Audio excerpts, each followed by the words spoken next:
You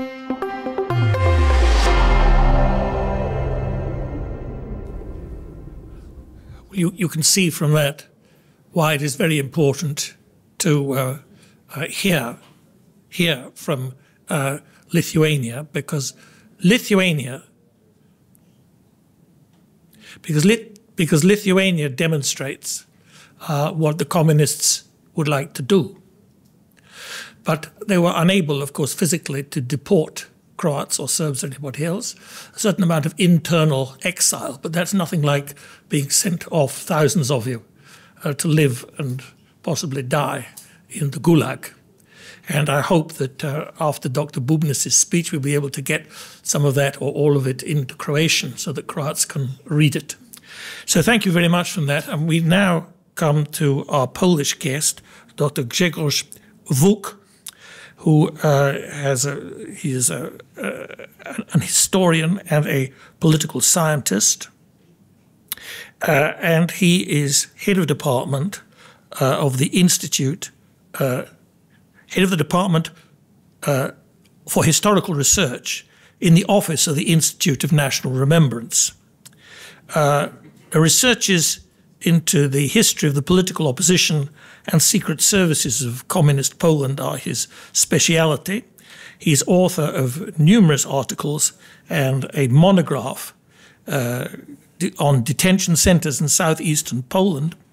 And I should also mention that this institute to which he belongs, the Institute of National Remembrance, is enormously powerful, enormously important.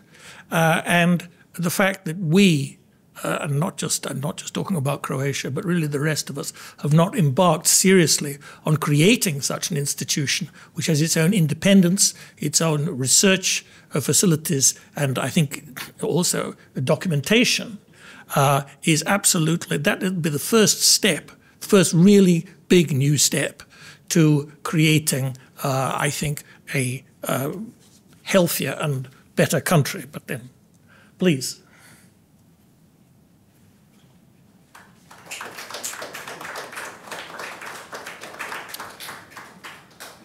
Thank you for that kind words about IPN. I could say that IPN is one of the biggest, probably the biggest, that kind of institution in our part of Europe. So I work in historical office department. We wrote a lot of books. My colleagues wrote thousands of articles about communist crimes, about German crimes on Second World War. But now we have our kind of duties. For example, people who are working for IPN still are searching, for example, mass graves of Polish partisan movement from Second World War and from anti-communist rising from the 40s and 50s. So that's quite important, and I want to say that before I start my speech. So, ladies and gentlemen, it's a great honor to appear before you today. I'm aware of the uniqueness of the communist experience in your region, shaped by Yugoslavia's independent path under Tito. This makes the comparison with Poland, where communism was imposed directly by Soviet domination, much more pronounced. The communist revolution in Poland did not begin in 1945. Its first stage was the Soviet aggression of 17 September 1939. Under the secret protocol of the Molotov-Ribbentrop Pact, or Hitler-Stalin Pact, the Red Army entered the eastern provinces of the Polish Republic, occupying territory inhabited by more than 10 million Polish citizens. Soviet orders were introduced there: nationalization of property, mass deportation, and mass repression. By the end of September 1939, there was even a joint military parade of the Red Army and Wehrmacht units in Brześć, the new border town of these two countries. Between 1939 and 1941, More than 300,000 Polish citizens were deported deep into the Soviet Union to Siberia and Kazakhstan. So it's similar like Lithuanian citizens. The experience of 1939 was a teaser of what was to happen after 1945 through Poland, the subordination of state structures to the Soviet model and ideology. At the end of the Second World War, after the Tehran Conference, the allies, Polish allies, pressured the Polish authorities in exile to recognize the so-called Curzon Line, which means the loss of half of the country's territory. The Polish army fought against the Germans until the end of the Second World War on the Western Front, but Polish territory was occupied by the Red Army, and it was the Soviets who established a new order in this area. Following the revelation of the Katyn massacre in 1943, Moscow broke off diplomatic relations with the Polish authorities. Katyn remained a symbol of communist crimes against Poles for many years. Communist crimes. The Soviets murdered more than 20,000 Polish officers in the spring of 1940. There were often teachers, doctors, professors, and in general, the representatives of the Polish elite. After the end of the Second World War, Poland found itself in the Soviet sphere of influence, although formally a semblance of sovereignty was maintained. In reality, all key decisions were agreed upon with Moscow.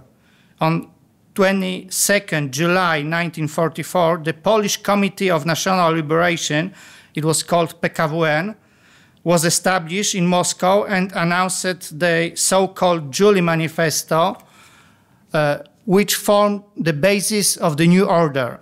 The PKWN consisted of Polish communists loyal to Moscow and representatives of puppet organizations dependent on the communists. The PKWN resigned the Eastern territories. In turn, the security apparatus built under Soviet supervision introduced mass terror. Often with the help of NKVD units, soldiers of the whole army and representatives of pre-war authorities recognizing the authority of the government in exile were arrested. The Yalta Conference of the Big Three, Stalin, Churchill, and Roosevelt, remains to this day in Poland a symbol of the betrayal of the Allies who agreed to Stalin's policy of accomplished fact.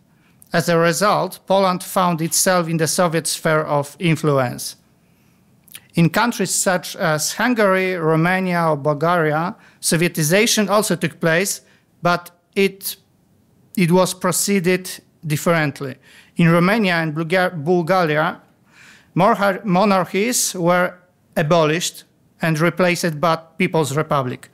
In Czechoslovakia, the communists came to power in 1948 as a result of a coup d'état.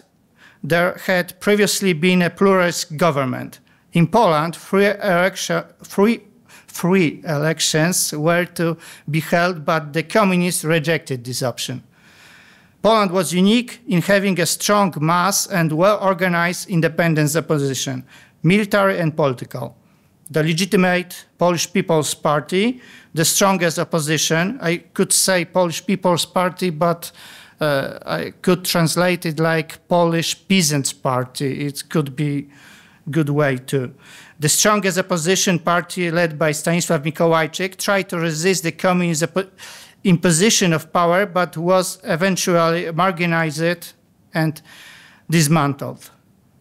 The seizure of power took place in stages. First, the independence forces were marginalized. The Home Army, one of the largest insurgent armies in Europe, was disbanded in January 1945, but its members were still repressed as reactionary bandits. In March 1945, the NKVD arrested 16 leaders of the Polish underground, including the last commander of the Home Army, General Leopold Okulicki. They were taken to Moscow and held a political show trial in which they were falsely accused of collaborating with the Germans. Tens of thousands of Polish conspirators threatened with arrest had to go into hiding again. It was the beginning of the new enslavement. At the same time, the communists tried to maintain a semblance of legalism. They did not, for example, attack from the beginning the Catholic Church, which was a significant institution in Poland. Between 1944 and 1947, communists focused on attacking the soldiers of the Home Army and all opposition political parties. Therefore, guerrilla units, they so-called, in Poland we call them cursed soldiers, but it is some kind of equivalent of the Forest Brothers, like in Baltic states, began to recreate in the Polish forest. By 1947, nearly 30,000 partisans were fighting in the forest. They were able to disarm smaller communist security office posts, and free innocent people from smaller prisons. However, the most of these units were smashed during raids by the NKVD and the Polish communist officers. By the 50s, these people were already fighting mainly for survival. In January 1947, communist-rich parliamentary election took place. The communists, acting under the banner of the Polish Workers' Party, seized full power, liquidating the rest of the opposition. The scale of terror was large. Between 1944 and 1956, around 250,000 people passed through communist prisons in Poland. The communists killed nearly 10,000 people in partisan battles until 1948. It is estimated that between 20,000 and 50,000 Polish citizens were killed as a result of political repression.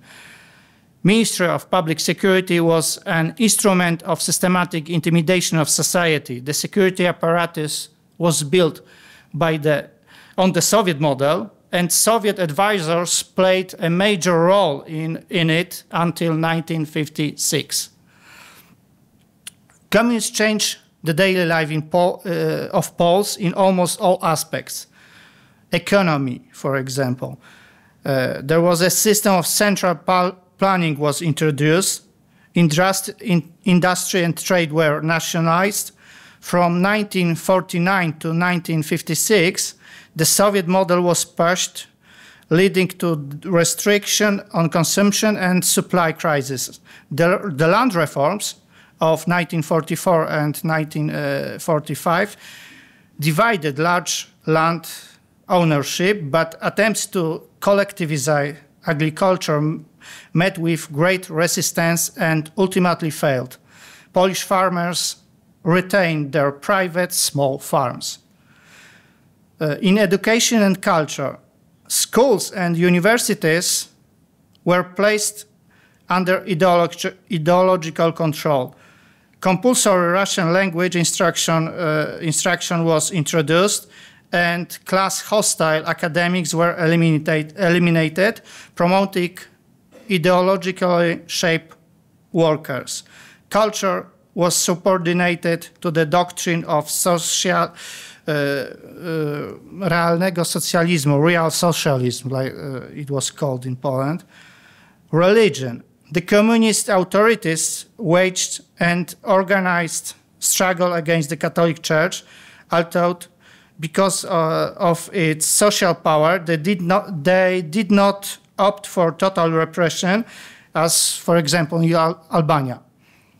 Bishops and priests were under surveillance, some were arrested, and Cardinal Wyszyński was the head of Polish Church, was interned between 1953 and 1956. However, the Catholic Church survived this repression, and especially in the 70s and 80s, became a symbol of resistance against communism in Poland. After Stalin's death in 1953, and mainly after the October 1956 breakthrough, the communist system in Poland was liberalized. Władysław Gomułka took power under the slogan, "The Polish Road to Socialism." Although the system retained its repressive character, the harshest forms of terror were abandoned. From then on, the authorities focused more on social control, ideological indoctrination, and economic domination. The political police became less brutal after 1956. The communist revolution in Poland after World War II was a process that went against the will of the majority of society. Communism was imposed on Poland by the Soviet Union using force, terror, and propaganda. Poland found itself in a unique situation as a country with a strong tradition of independence, with an elaborate political and armed opposition, but with no real chance for independence in the face of the geopolitical balance of power. The effects of World War II in Poland were multidimensional: political, social, cultural, and economic, and shaped the lives of millions of Poles for decades. It was not until the rise of solidarity and later the breakthrough of 1989 that communism came to a real end in Poland. Thank you for your attention.